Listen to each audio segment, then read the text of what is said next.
Pep Bonet's passion for photography has taken him to Sierra Leone, Darfur, Somalia, and Cuba.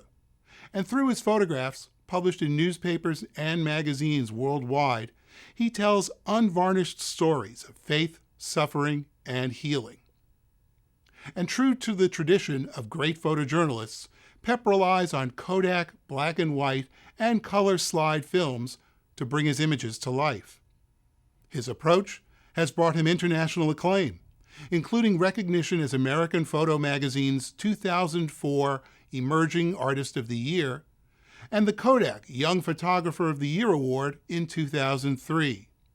So here now, a few words and pictures with Pep Bonet. I think the power of photography is to bring to the others your vision and your involvement in that subject. And that, I think, is the strongest part of photography. Also, many photographers do a lot of research before they go on a venture or on an assignment or on a story. I never did that. I am unable to do that.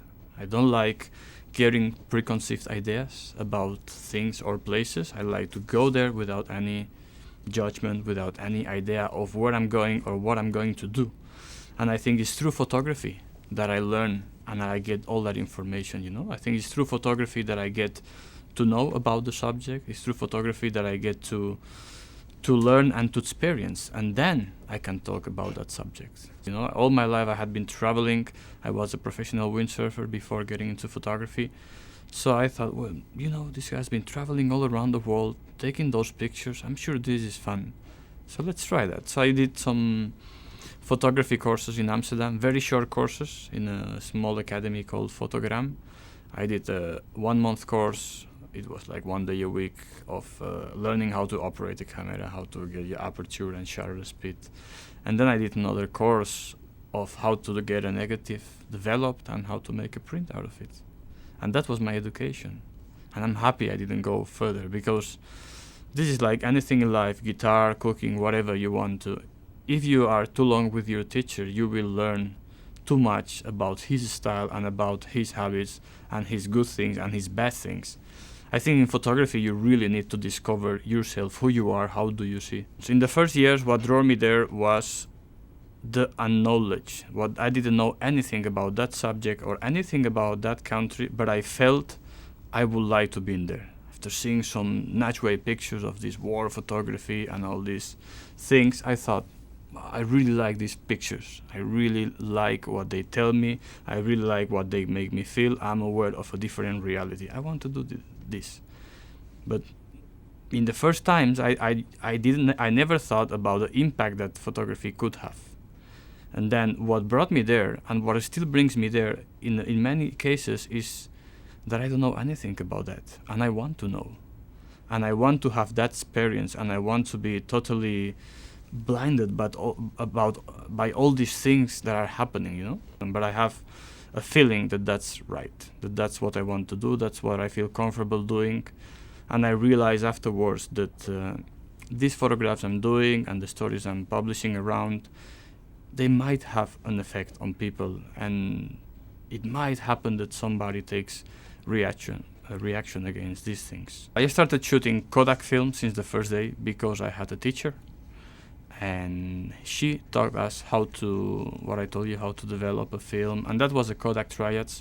She told us, this is the film I'm using for many years. It's explained us what was a latitude. This film has a lot of latitude, you know. Even if you overexpose or underexpose this film, you will be able to get a good print. So I thought, well, that's interesting for me. I don't know even how to overexpose or underexpose, but if I do it, then I might be able to get a print. And then she gave some examples, like Salgado is using it, and I thought, well, if he's using it, I will. And yeah, this is the film I've been always using. In the beginning, I was developing it myself, and then I decided that I had no more time to do that, so I let it be done. And that's for the black and white. And for color, I've been using Kodak 100 VS slide film ever since, and it's one of the films I really, really like. I think the post-production in digital raw files is very much appealing to me, the amount of things you can do. And again, as a photographer, I think it's very challenging to have digital color pictures.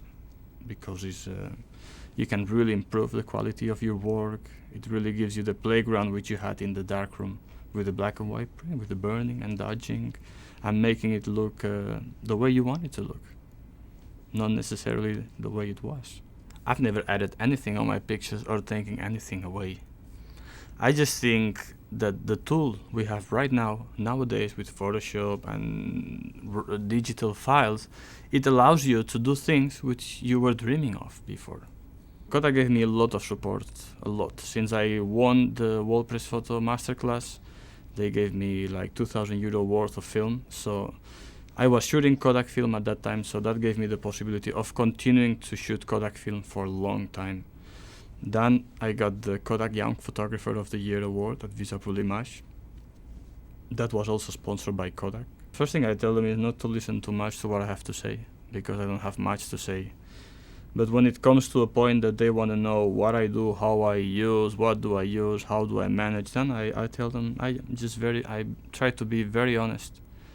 I am very honest about how I work, how I manage to do things, and I think what young people need is that you encourage them. Young people, they always ask me these kind of questions about how do I prepare my stories, how do I prepare my trips, the logistics. So I tell them, no, I don't prepare anything. I go to the travel agency and I say, I want a flight for this day and I want to come back that day. That's it. That's the step you need to make to be a good photographer. Go there. Go and do the thing you really want to do. Take risks, I shoot in the moment.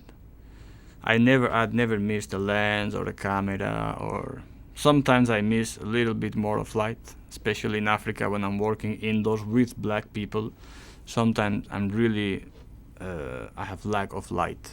So then I buy lenses with wide apertures, and I use triads, which you can push perfectly to 800, 1600, 3200, no problem. Then you just get a little more contrasted images, which is also fine. I mean, you have to do with what you have. It's very easy to complain about, if I would have that, or this picture, I had it, but it didn't. Excuses are not valid in photography. You have it or you don't, and you can always have it if you force yourself to have it.